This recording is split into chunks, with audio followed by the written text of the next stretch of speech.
आपसे मुक्ति दिला सकता हूँ।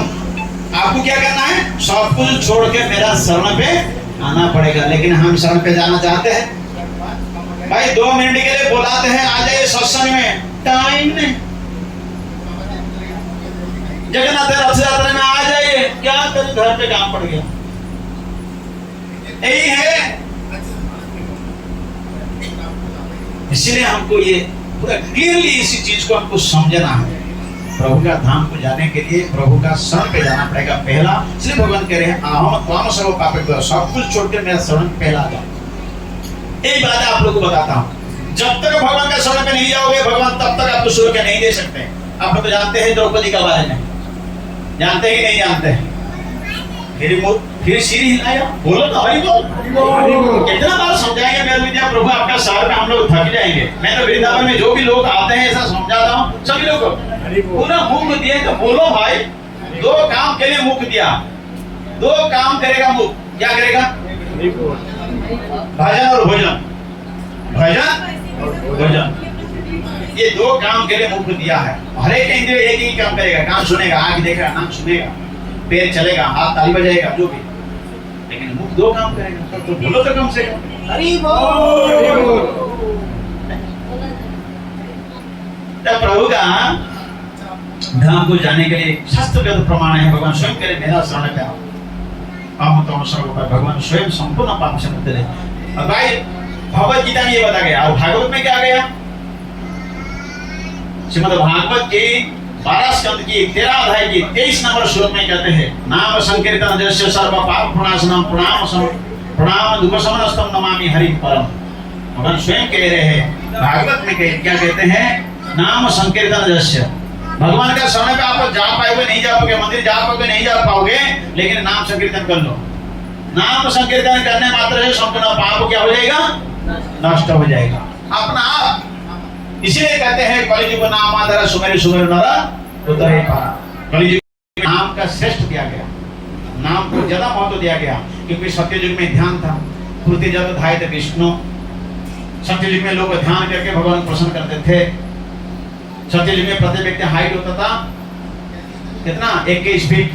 हर एक व्यक्ति का उम्र होता था 1 लाख बरस।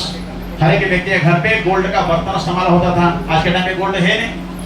अपना बेटी को शादी करने के लिए प्लास्टिक का ऊपर गोल्ड कोटेड करके शादी क्या रहते हैं, शादी हो गया मेरा बेटी। पहले समय पे 16 सिंगार, जानते हैं आप लोग? जानते ही नहीं जानते? 16 सिंगार करते थे अपना बेटी को, कहाँ कहाँ गोल्ड लगा करके भेजते थे शादी में। हाँ, अभी तो सस्ता हो गया गोल्ड, हाँ, किलो 2 रुपया।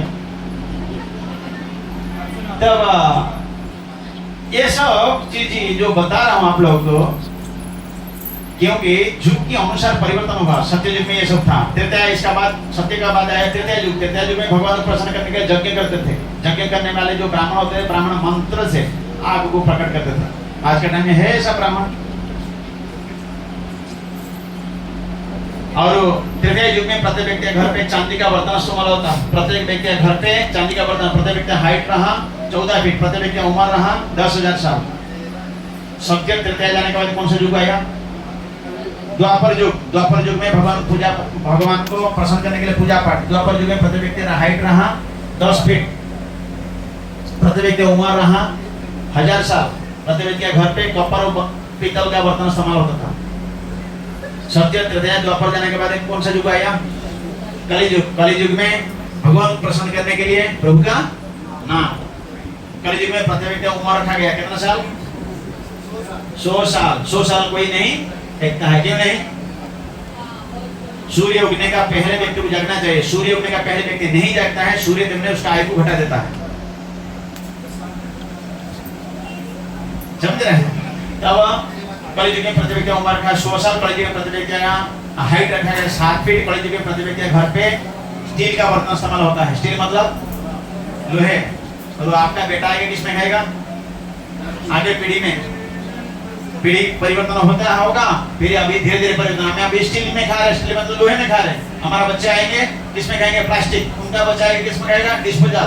तीसरा पीढ़ी में जो बच्चा है कोई बर्तन नहीं होगा, हाथ में खाना पड़ेगा। सही? ये कलियुग में सब कुछ होगा, लेकिन कलियुग में एक अच्छा गुण है जो भागवत में लिखा गया। कलो कलो दोष निधराज नस्ते को महान गुण कीर्तन देवस्य कृष्ण से मुक्त संग परम भजे। कलियुग में प्रभु को पाने के लिए कलियुग दोष का सागर है, लेकिन अच्छा गुण क्या है? भगवान का नाम कीर्तन। भगवान का नाम कीर्तन करके मैं प्रभु को प्राप्त कर सकता हूँ। सही? तब प्रभु को प्राप्त करने के लिए प्रभु का नाम लेकर के मैं प्रभु का धाम जाएंगे, जहां जाने से 7 प्रकार दुख नहीं है। बोलिए क्या क्या दुख नहीं है? पहला, जन्म नहीं। कहां पे जन्म? कहां नहीं है?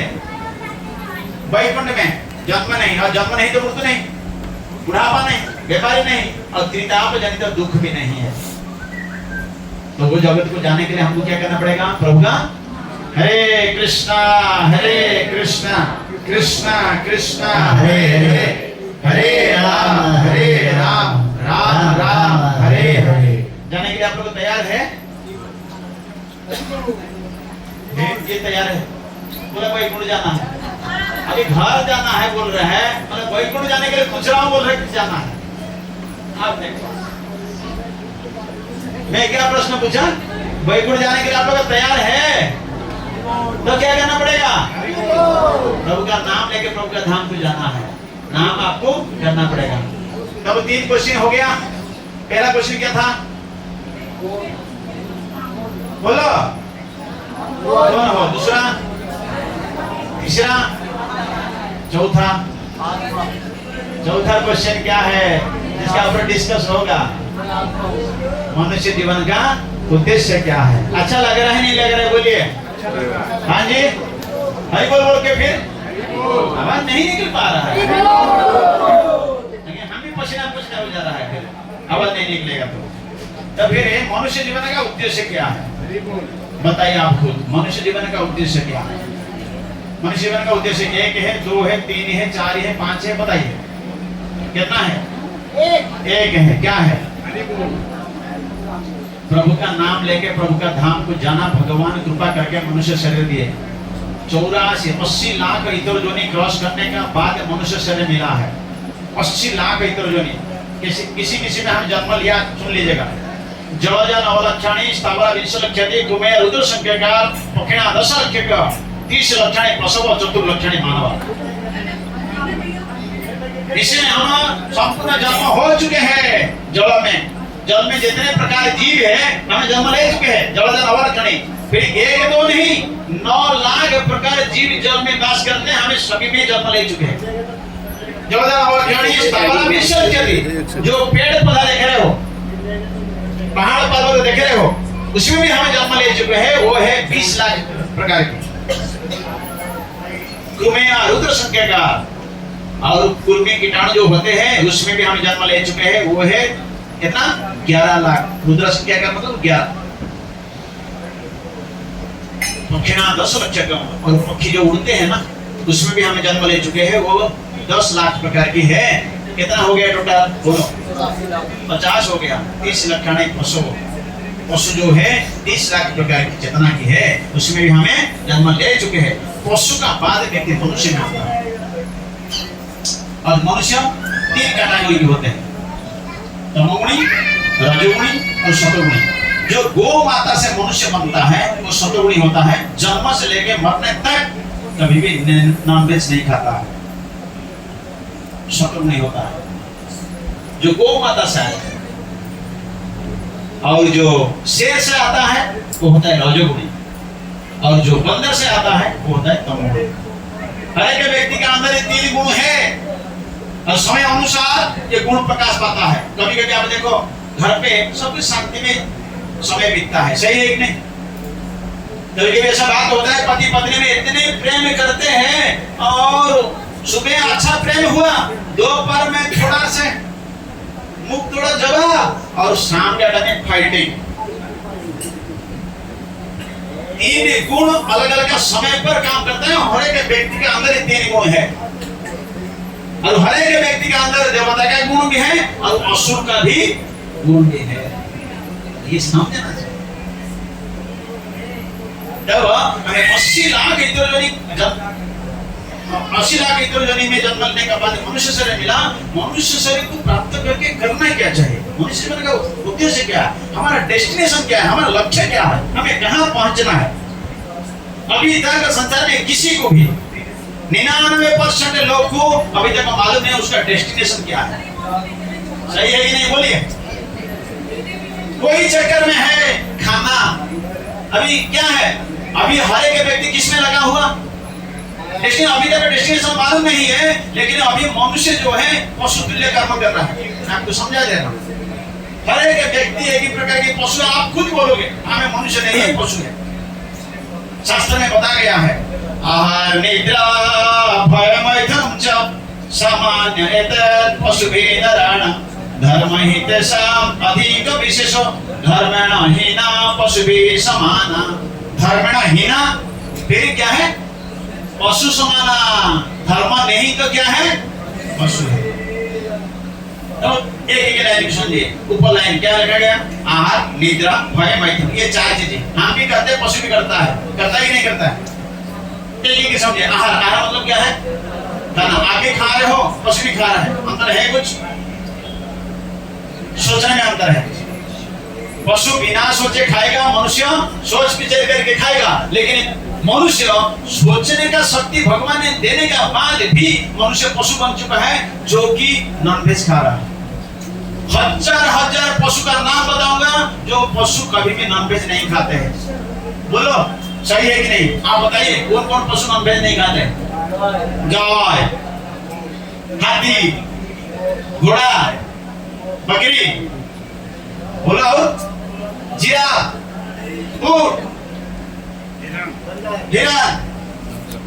आप बताओ इतने पशु होने का नाते ये लोग नहीं खाते हैं, और मनुष्य अगर खा रहे तो क्या मनुष्य हो कि पशु हो? बोल दीजिएगा।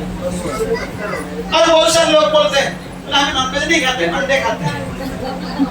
नॉनवेज नहीं खाते, अंडे खाते हैं। अंडे खाने वाले को डबल पाप लगता है।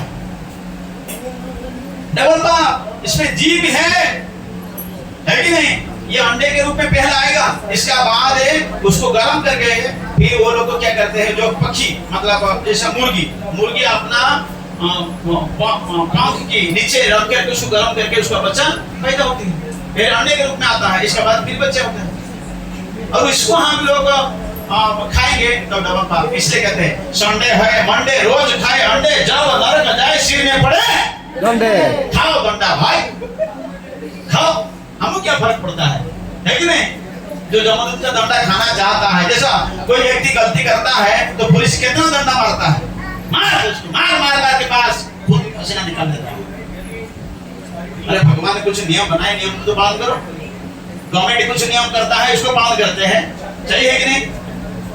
जैसा कोरोना का टाइम पे मास्क नहीं लगाओगे 2000 फाइन, रास्ते में जाओगे हेलमेट नहीं लगाओगे 1000 रुपया फाइन, है कि नहीं? बेल्ट नहीं लगाओ कितना रुपया, है कि नहीं? गाड़ी में चला रहे हो नहीं तो गाड़ी चला रहे होता है कि नहीं होता है? ये तो गवर्नमेंट का नियम है।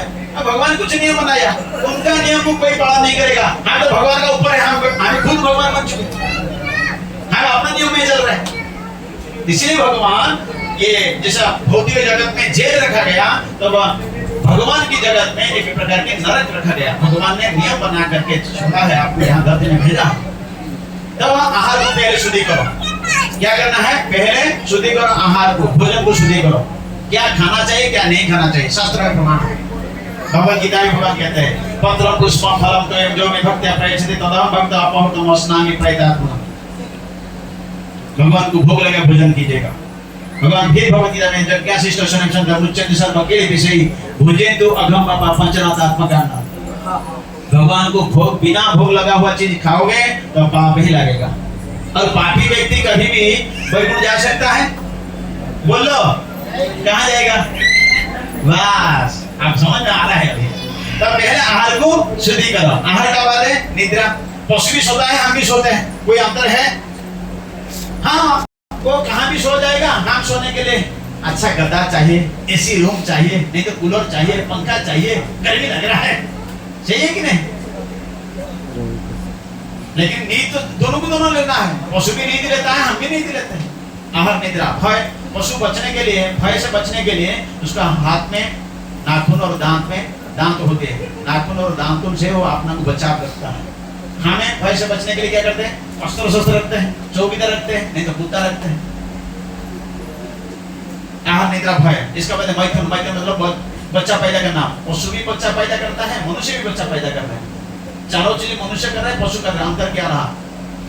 बोलो। धर्म ही तेषाम अधिक विशेष। हमें धर्म कर सकते, पशु बोलो, लेकिन पशु अपना धर्म को कभी नहीं तोड़ा। पशु संपूर्ण भगवान का नियम को पालन करता है, इसलिए पशु कभी भी नरक नहीं जाता है। पशु के लिए कोई नरक नहीं खुला। किसके लिए नरक खोला गया? हाँ, आप लोग ठीक से समझ में आ रहा है। पशु को ही नहीं, क्योंकि पशु भगवान का नियम को पालन करता है। नियम हम पालन नहीं करते, इसलिए हमारे के लिए धर्म ही तेषाम अधिक विशेष धर्म नहीं ना पशु समाना। फिर आपका मन प्रश्न आएगा, धर्म क्या है? What is the meaning of धर्म? धर्म है क्या? धर्म वही है भगवान ने जो बोला इसको पालन करना। भगवान ने क्या बोला? श्रीमद् भगवत गीता क्या बोला? श्रीमद्, इसको क्या करना चाहिए? पढ़ना चाहिए, पढ़ा नहीं, पढ़ना चाहिए। आपका पास अभी भोजन आ जाएगा, थाली में भोजन आ जाएगा, आप बोलोगे खाना चाहिए, बोलो हाँ खाना चाहिए, ऐसा बोलोगे? तुरंत हाथ में उठा करके दोनों हाथ उठे, दोनों हाथ लग जाएगा उसी टाइम पे। दो हाथ नहीं लगाना चाहिए भोजन के टाइम पे, ये भी मालूम होना चाहिए। हर एक चीज बताऊंगा तो आपको रात को 12 बजे तक चलेगा। ये चीज जो लोग नहीं समझ पा रहे हैं, अज्ञान वश तो पाप कर रहे हैं, समझना चाहिए, इसे पूछना चाहिए। दोनों हाथ कभी नहीं लगता भोजन का टाइम पे। एक हाथ में आपको बाएं हाथ अपवित्र माना जाता है, राइट हैंड पवित्र माना जाता है। आप देखिए भगवान कभी भी किसी कोई साधु भी आशीर्वाद देता है, किसी हाथ से देता है। फिर भोजन करने के लिए भगवान हाथ बनाया ना, दोनों हाथ उठा के बोलते रोटी तोड़ना मुश्किल हो जाता है। हम आप लोग को तोड़ने के लिए सिखा देंगे, कैसा? एक हाथ में टूट जाएगा, रोटी हो कुछ भी हो। तब धर्महीना पशु भी समाना। इसलिए हमको धर्म करने के लिए भगवान भगवत गीता बोला। इसी भगवत गीता को हमको क्या करना चाहिए? पढ़ना। तो कितने बार? प्रत्येक दिन, नित्य नियमित। जैसा प्रत्येक दिन खाते हो, प्रत्येक दिन सोते हो, प्रत्येक दिन मोबाइल में बात करते हो, प्रत्येक दिन मार्केट जाते हो, प्रत्येक दिन कोई रिश्तेदार को मिलते हो, उसी तरह प्रत्येक दिन क्या करना है? गीता का एक ही श्लोक, ज्यादा नहीं बोल रहा हूँ। कितना? गीता में कितना श्लोक है? हाँ? कौन बताएगा? ये तो भारत है, मैं इसलिए नहीं, भारत में इसलिए क्वेश्चन ले रहा हूँ। विदेश में तो लोग आंसर दे देते हैं। भगवत गीता में कितना श्लोक है? अभी माँ इधर तो कोई बच्चे आए नहीं, मैं तो हर एक स्कूल कॉलेज जाता हूँ, बच्चे लोग को पूछता हूँ। जब माता पिता को नहीं आता बच्चे को क्या आएगा? जब माता पिता को नहीं आता बच्चे को नहीं आता तो टीचर को क्या आएगा? बोलो। ये भारत में भारत का रत्न है, जो भगवत गीता सारा देश का प्राइम मिनिस्टर लेकर के हर एक कंट्री में उनका राष्ट्रपति हो जिसको भी मिलता है क्या देता है? उपहार। मेरा भारत के रत्न है, मेरा पास और कोई संपत्ति नहीं था, ये है मेरा संपत्ति। देता है कि नहीं देता है? अब बताइए। गीता में 700 श्लोक है, 700 कितना? 700 श्लोक है, 18 अध्याय है। आपको बोला जो है 18 अध्याय है, चलिए ठीक है ना? 18 अध्याय है। 18 अध्याय क्यों? 18 दिन युद्ध हुआ था, 18 दिन युद्ध हुआ था। 18 अध्याय भगवत गीता है, 700 श्लोक है। और 700 श्लोक 4 लोग के अंदर चर्चा हुई, याद रख लीजिएगा। सारा श्लोक कृष्ण ने ही बोला। भगवत गीता में कृष्ण 574 श्लोक बोला, धृतराष्ट्र ने 1 श्लोक बोला, अर्जुन ने 84 श्लोक बोला, और जितना श्लोक बचे गया संजय बोला। कौन बताएगा? जिसका मैथमेटिक्स के अच्छा होगा बता देगा तुरंत। बोल। कोई मैथमेटिक्स सब्जेक्ट वाला है ना? नहीं है कोई? नहीं बोल पा रहा है। 574 धृतराष्ट्र को 1 और 84 हो गया अर्जुन का। कितना हो गया? 41 श्लोक है जो संजय ने बोला है।